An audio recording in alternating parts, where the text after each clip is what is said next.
Bonjour à tous, j'espère que vous allez bien. Bon, alors aujourd'hui, messieurs, dames, comme tous les jours, on va faire le tour de toute l'actu. On va faire le tour de toute l'info. Et alors, cette fois, j'ai des pépites. Oh là là, j'ai des pépites. Je qualifierais même ça de pépito. Mais avant qu'on se lance tous ensemble à corps perdu dans cette actu, je vous invite quand même à accrocher votre ceinture. Ouais.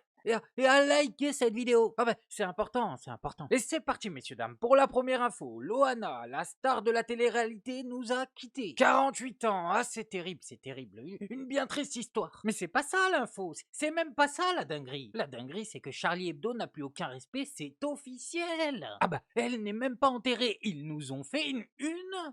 Comment vous expliquez ça? Regardez par vous-même, on est sur un concept, ouais, on est sur un concept. C'est de la satire, ça c'est de l'humour noir. Non, vous avez un problème les gars, je vous le dis, vous avez un problème. Mais bon, apparemment, selon Charles Consigny, on est Charlie ou on n'est pas Charlie. Non, moi je suis Charlie jusqu'au bout. Je pense que c'est évidemment de l'humour noir, et il faut qu'on accepte aussi l'humour noir qui consiste à faire rire, y compris sur des choses dramatiques, et Charlie sait le faire, donc il faut être Charlie jusqu'au bout. Je les soutiens, y compris pour ce dessin que je trouve drôle dans son genre humour noir. Moi, je trouve pas très drôle, mais ils ont le droit de le faire. Tu vois, on n'est pas Charlie à moitié. Il y a pas de Exactement. relativisation de Charlie. Ah bah oui, bah, on l'est pas à moitié, on n'a pas le droit de pas l'être. C'est bien ça, c'est pratique. Non mais les mecs dessinent des dingueries et nous, on devrait tous les soutenir. Mais frérot, je veux pas être associé à ça, moi. Je vous le dis, vous êtes la honte de notre pays. Eh oui, quand vous avez fait les dessins sur la Suisse, on était là, on avait honte. Mais alors dans cette histoire, il y a encore pire que Charlie Hebdo. Il y a tous les charognards autour. Incroyable, on a découvert que Loana avait au moins 15 meilleurs amis. Ah, ils ont défilé sur les plateaux télé pour nous raconter à quel point ils l'aimaient. Il y en a même une, à deux doigts de chialer, qui nous racontait qu'elle l'avait eu au téléphone le jour d'avant. Oh, c'est triste, oh, c'est triste. Ouais, Loana est restée une semaine dans son appartement sans que personne ne se rende compte qu'elle était partie. Ah mais je vous l'ai dit, des charognards. Disait là depuis plusieurs jours. Non, mais elle était seule, Loana. Je veux dire, en plus, ça commence. Je suis extrêmement énervé. Elle a dit, il y a deux énergumènes, là, un Jérémy et une Sylvie, là. Donc, bon, voilà, je vais pas aller plus loin dans les noms de famille, mais qui s'amusent à dire, voilà, nous, on en a eu un. Qui se présentent comme des très proches. Ouais, c'est les ça très proches. Arrêtez les très proches, quoi. Je veux dire, fermez vos gueules, quoi. C'est pas possible, quoi. On peut pas entendre ça. Pourquoi Genre, hier, non, mais on a eu un truc hallucinant. Une certaine Sylvie qui nous dit, je l'ai eu hier au téléphone, alors qu'on apprend après 15 minutes plus tard Qu'elle avait pas de téléphone, c'est vrai. elle n'a pas de téléphone, et puis en plus ça fait pratiquement une semaine et quelques qu'elle est décédée. Non mais ça suffit, quoi.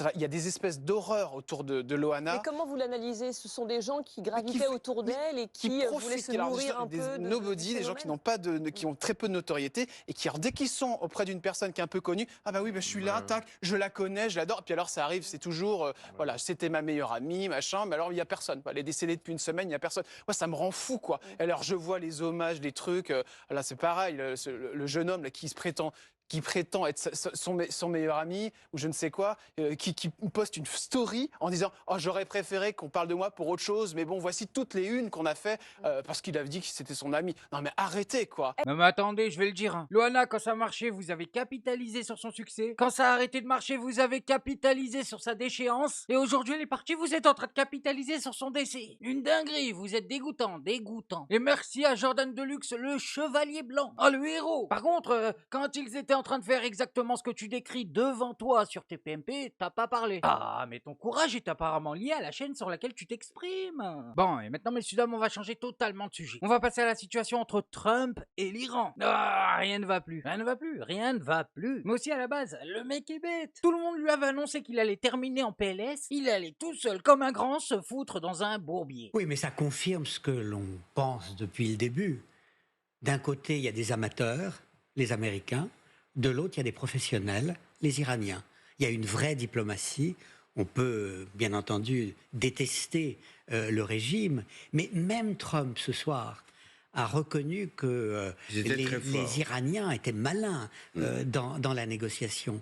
Mais ce qui est terrible, c'est ce spectacle que donne la diplomatie américaine. La première puissance mondiale est dirigée par un clown dangereux qui délègue ses fonctions diplomatiques à des entrepreneurs immobiliers. C'est sidérant. Je crois qu'il n'y a pas d'autre mot.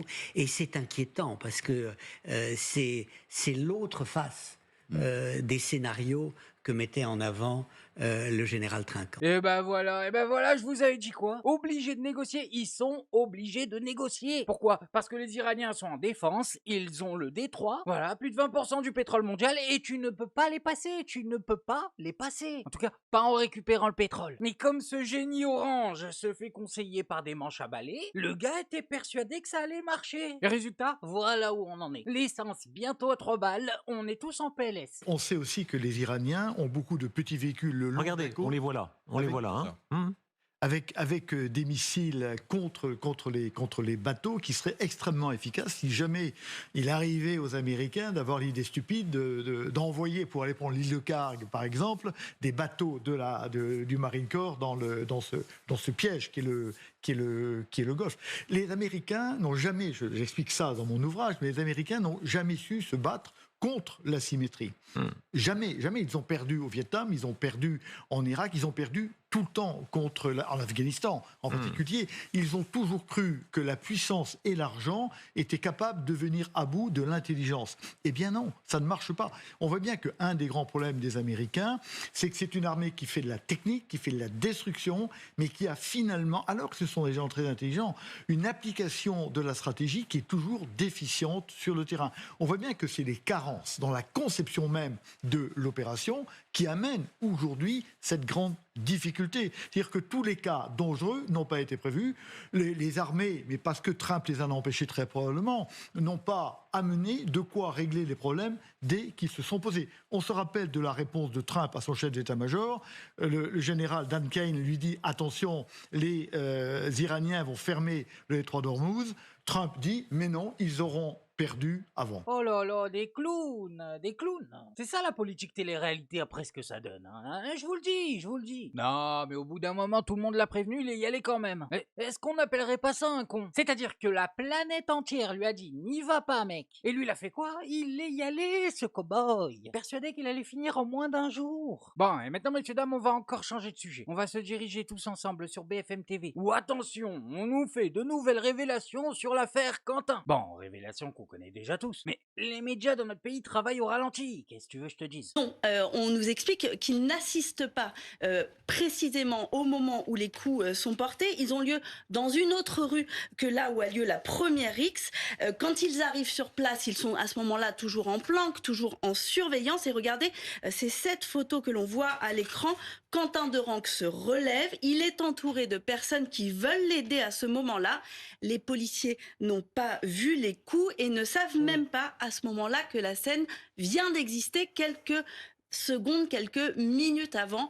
Quand ils transmettent ces informations aux enquêteurs, Quentin Derenque est hospitalisé, il est toujours en vie, on est au lendemain des faits et c'est le surlendemain qu'il va décéder de ses blessures. Ah oui, bah d'accord, carrément. Donc là, vous êtes en train de nous dire que les enquêteurs étaient parfaitement au courant et que pendant ce temps-là, les médias nous vendaient une version totalement différente? Bah il s'agirait de faire votre boulot au bout d'un moment. Je sais pas, il y a une époque où vous aviez des sources, non? Bon, et alors juste après, toujours sur la même chaîne, on a Olivier Faure qui est venu nous vendre son programme pour 2027. Et lui, son programme, il est simple. Il n'y a pas de projet, Par contre, il contestait les filles. Je conteste le leader de la France Insoumise qui a franchi toutes les lignes et qui l'a fait de manière répétée, récurrente et qui s'est rendu, en réalité, insupportable à tel point qu'il est devenu un boulet, même pour ses propres candidats.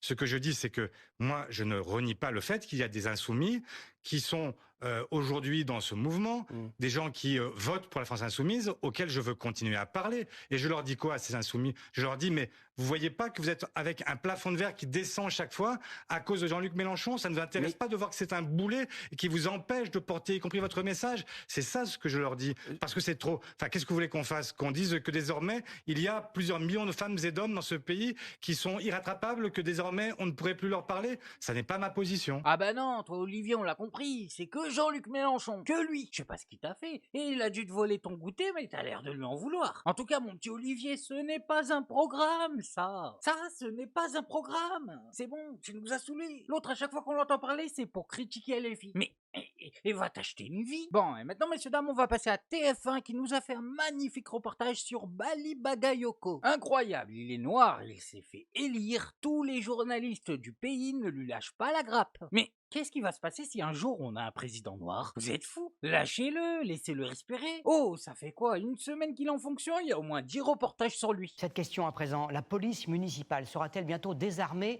dans la deuxième plus grande ville d'Île-de-France, à Saint-Denis, 150 000 habitants? Au cœur de Saint-Denis, c'est une police municipale scrutée depuis une semaine.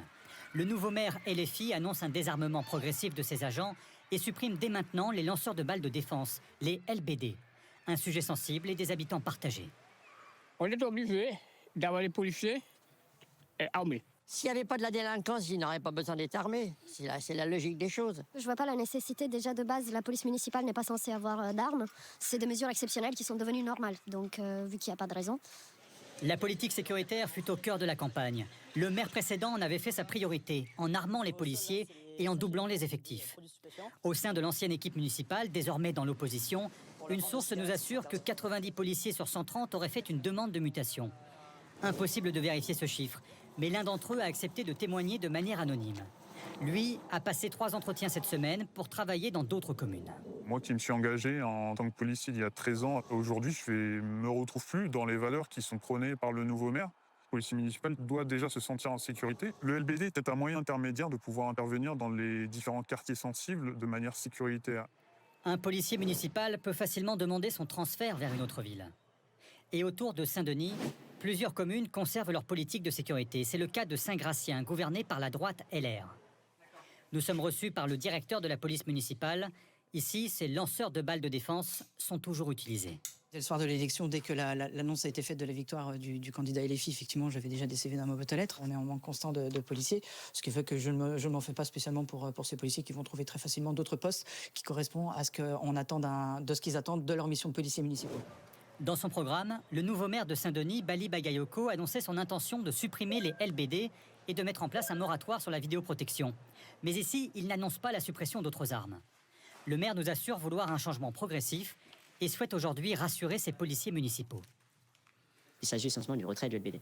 D'accord ? 2, il n'y a pas de course à l'échalote pour justement désarmer l'intégralité de la police. La police ne sera pas intégralement désarmée. Que vous ne craignez pas un départ important dans les effectifs de la police municipale? La police municipale, je crains oui, mais la police municipale a pleinement sa place ici. On a besoin d'eux, on a besoin de leur expertise. Un débat sur la sécurité sur fond de querelles politiques nationales.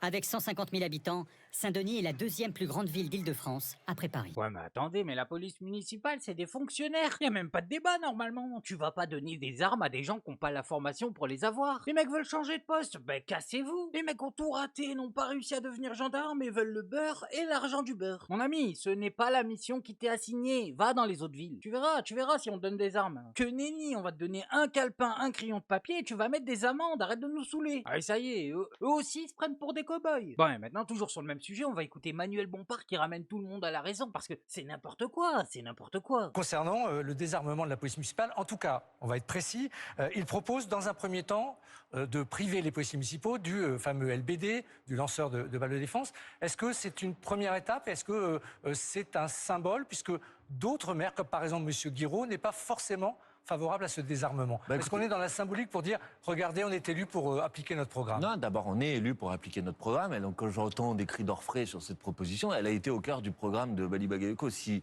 les habitantes et les habitants de Saint-Denis ont voté pour sa liste, avec les Insoumis et les communistes, ils connaissaient son programme. Donc, d'abord, ils ont donné une validation à cette proposition. La logique générale, c'est de dire, attendez, il y a une police municipale, il y a une police nationale. Il y a un certain nombre de rôles qui sont dévolus à la police nationale. Et ce n'est pas à la police municipale de se substituer au rôle de la police nationale. C'est pas un message qui pourrait être envoyé, que ce soit à Saint-Denis ou ailleurs, aux délinquants, aux narcotrafics, en disant, on est en train de faciliter la tâche de la délinquance dans certaines villes? Absolument pas. Cette idée qui est maintenant répandue dans le débat public que le niveau d'armement de la police municipale serait lié à l'efficacité de la lutte contre la délinquance, c'est absolument absurde. Vous dites pareil pour la vidéo Je dis pareil pour la vidéo. Mais regardez, par exemple, le Rassemblement national qui nous donne des leçons en permanence sur ce sujet. Les 9 villes qui étaient dirigées, grandes villes qui étaient dirigées par le Rassemblement national, dans 7 villes sur 9, la délinquance a augmenté depuis que le Rassemblement national est au pouvoir. Donc vous voyez, il faut sortir de ces idées un peu basiques, qui consisteraient à dire plus on va donner d'armes à la police municipale, plus ça va être efficace. C'est absolument pas le cas. Parce que sinon, vous n'avez qu'à donner des chars d'assaut aux policiers municipaux. C'est évidemment pas ça Donc qu'il il faut quoi? faire. Une police de proximité? Il faut une police plus de proximité. Police nationale? Il faut une police de proximité. Il faut que la police municipale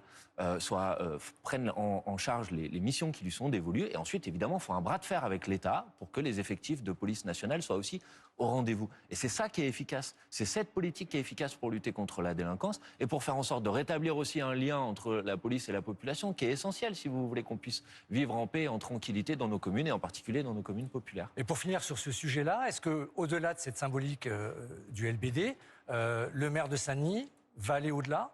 Je crois qu'il a dit qu'il s'inscrivait dans une démarche qui était une démarche progressive. Sa première étape, c'était ça. Et puis ensuite qu'il allait évaluer les équipements qui étaient à la disposition de la police municipale pour voir ceux qui sont pertinents, ceux qui ne le sont pas. Et évidemment de le faire en discussion avec les habitants, avec la police municipale. Il ne s'agit pas d'imposer des décisions, mais de le faire en discussion. Et je crois que c'est la bonne manière de fonctionner, c'est la bonne démarche. Et c'est ce qu'on attend d'une mairie insoumise et communiste, puisque Saint-Denis a été gagné par l'Alliance de la France Insoumise et du Parti communiste. Ah, mais j'ai compris en fait. Ce qui surprend les journalistes en réalité, c'est que Bali Bagayoko tient ses promesses. Ils n'ont pas l'habitude, faut les comprendre. D'habitude, ils font tout pour faire élire quelqu'un et le gars ne tient pas ses promesses. Et là, ils voient que le gars fait ce qu'il a dit, ils se disent c'est bizarre quand même. Les mecs honnêtes à la mairie de Saint-Denis, ça leur fait tout drôle. Ils sont pas bien. Et quand ça va marcher, qu'il aura des bons résultats. Parce que je suis sûr qu'il aura de bons résultats. Est-ce qu'ils vont en parler?